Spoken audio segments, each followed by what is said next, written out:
Alright guys, TacticalRab back again today. Hope you're all doing well and enjoying your day so far. Welcome back to F1 News, and in the wake of the controversial Saudi Arabian Grand Prix, it seems the drivers aren't all that happy about increasingly being in the spotlight from Formula 1 to kind of present their perspective to the public, while simultaneously not having that much control as to where they actually race in some of these more controversial countries. Very much intrigued your thoughts in the comment section below. Hit the like button if you enjoy, subscribe if you're new as always, I would greatly appreciate it. Firstly, this of course, Mick Schumacher past weekend, the crash he had, thankfully he's okay, but yeah, going to cost Haas about $1 million.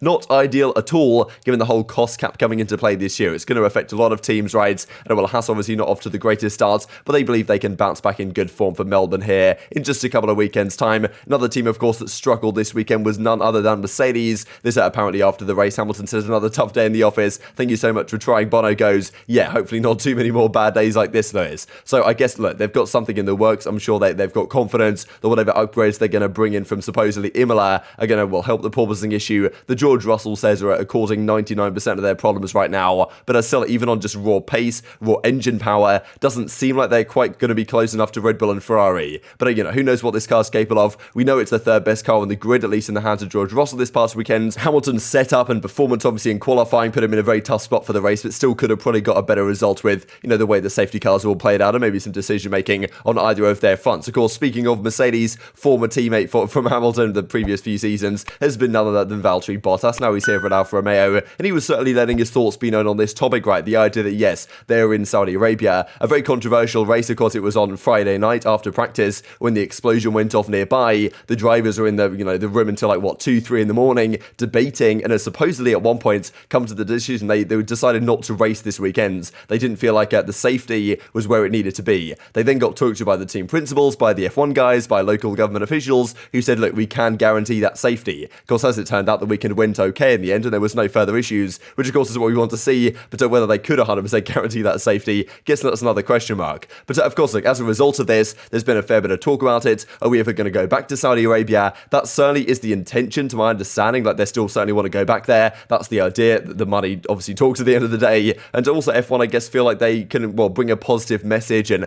positive impact on that culture, and I believe in the words of the president, modernize it to some degree, which I thought was quite interesting. But as is described, Formula 1 management wants to provide teams and drivers with more information as soon as possible. Why it was decided still to go ahead and race. More details are therefore provided about the security measures and this type of stuff. The intention of F1 top officials, of course, is to return next year. Now, it's become increasingly clear from the Formula 1 drivers' perspective that, of course, they're right now very much thrust into the spotlight. They're much more kind of public-facing than I guess they used to be, doing all these interviews, the pre-race press conferences after the race. We hear all the time what the drivers have to say to the media, to Formula 1 themselves, the official, all this type of stuff. They very much represent the sport, and they find themselves in a very difficult position where they kind of didn't really want to race, didn't feel like it was safe enough to race in Saudi Arabia. And then, of course, they're coming out of the meetings, they're going next morning, they've got all these questions being barraged at them on, what was it like going on there? What's the thought process behind the scenes? Why did they, do you guys decide not to race, then decide to race?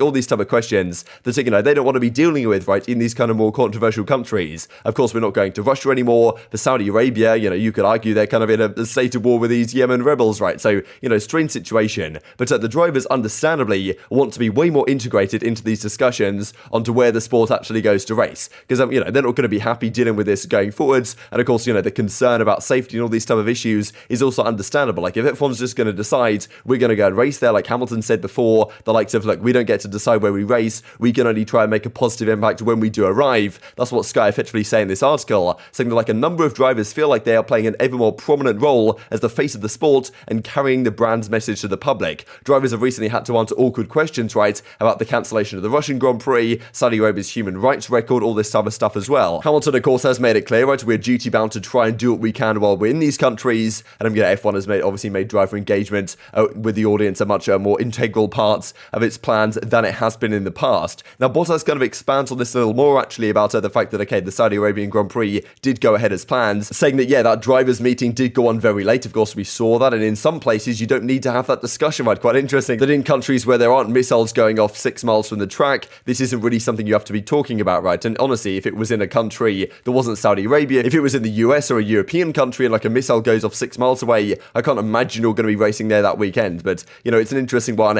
F1 has promised to reconsider all the events for the future, including this one, to make sure that we go to the right places where they can guarantee our safety 100% always when we go there. So that's kind of the main thing, right? It's obviously the safety, I guess, comes first from the driver's perspective, but yeah, F1 is going to reconsider all the events to make sure that this is going to be okay. And of course, well, part of that is, I guess, the driver saying, look, if we don't feel safe, because if F1's saying we can guarantee your safety, but the drivers aren't so convinced, then they want more of a say in being like, look, we don't actually want to race in Saudi Arabia next year. Like, I wouldn't be surprised if a lot of the drivers try and come together after this race and say, look, we don't want to go back there next year. Whether that is ever going to get through, right? Whether the drivers are ever going to be given that power, because of course the power lays in the hands of, where the money comes from at the end of the day, right? But still, it's interesting because the drivers obviously do carry a lot of weight here and also carry a lot of money behind the sport as well. So good to see, I guess, they're putting up more of a stand. Bottas goes on to say that, is very united, right, with the Grand Prix Drivers Association, this GPDA. It felt like everyone was feeling the same, he said, right, which is kind of along the lines of, like, everyone pretty much being against the race at the time, but then things kind of turned around. With any issues, we'll always group and go through them, give our view. If it makes a difference, that's nice. So definitely that seems to be what the drivers want to do, have more of a say as to where they go and race. Well, whether it actually happens or not is another question mark. I kind of doubt it, but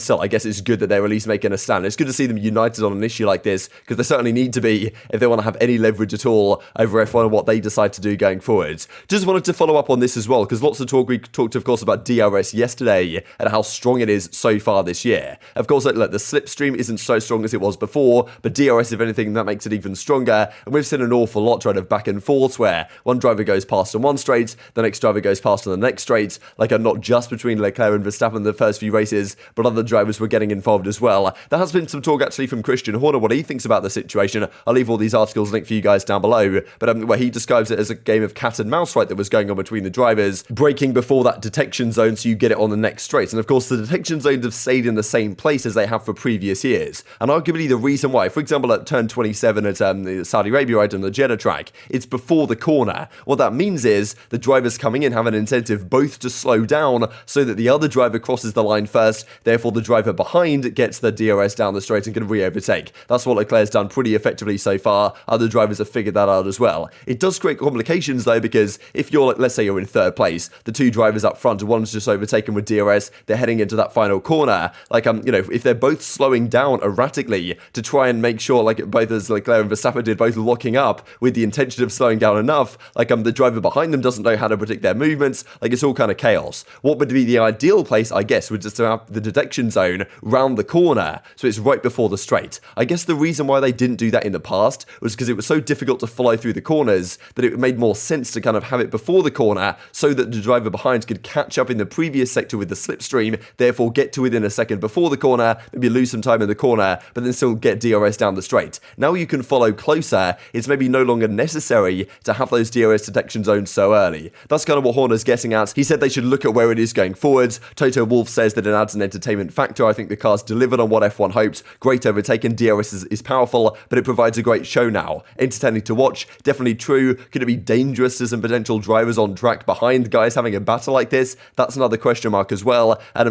whether it's too easy, right? So maybe changing the detection zones. Some have suggested, okay, do we get rid of some of the DRS zones, reduce the activation times? These kind of questions. Because I think you could argue it's probably rather powerful right now, maybe too powerful than it should be, given the new regs. Few interesting things here to finish out the video. That Saudi Arabian Grand Prix, just speaking of how close the drivers are nowadays and how close the racing has been since all the way back in 2014, I believe, from the start of the turbo hybrid era. That was the fourth closest race finish after Monza 2020.415, Abu Dhabi 2016 between the two Mercedes, Singapore, and then at Saudi Arabia 2022 at just 0.549 between Verstappen and Leclerc on that very final lap. So exciting prospects for future races, I'm sure. These cars and the drivers seem very closely matched indeed. Hopefully another team, Mercedes, Haas, who knows, can get up there and start battling with the best of them. This also to mention just real quick, I saw this on Reddit here from Acti33, thought this is beautiful, right? Like what we've really been lacking so far, I think, is on the left-hand side here with the timing sheets. This is so much better to see which teams are where. Like if I want to have a quick browse through and see where the Mercedes are, I can look for the kind of green hint, see Hamilton and Russell without having to look for the actual names, and kind of when it's on a black background, it's so much more difficult to see. If I want to just scan down and see where of course the McLarens are, they're down at 18th and 20th in this particular thing. So maybe F1 can consider adding something along these lines. And just to finish off with this, the team and the driver standings